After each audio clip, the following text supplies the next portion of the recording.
আজকালকার ছেলে বলে বুঝেছিস, কারোর সাথে কোনো কথাই বলে না, তাই নাকি? কারোর কোনো কথাই শুনেই না, আর আমরা বললে তো কিছু কানই দেয় না।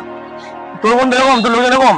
আমার বন্ধু বান্ধব আমার কথা ওট বস করে, আর তার লোক না আমার কথা সবকিছু করে, তাই? যা বলি তাই শোনে। তাই হ্যাঁ, বাইরে যখন ঢুকি না আমি, সবাই তোর মাথা নিচু করে থাকে, কেউ মাথা তুলে দাঁড়াতে পারে না। তাই হ্যাঁ, আর আমার বাড়িতে আমি যা বলি না, হ্যাঁ। আমার কথা শেষ করে, আমার কোনো কথা নাই। তাই হ্যাঁ, তোকে তো চরম মানে ঘরে সবাই সবাই তোর বউ আসছে বুঝলি তো? কি? হ্যাঁ তোর বউ আসছে। ওর বউ আসছিল নাকি? আরে বউ আছে না, আমি কি হয়েছে?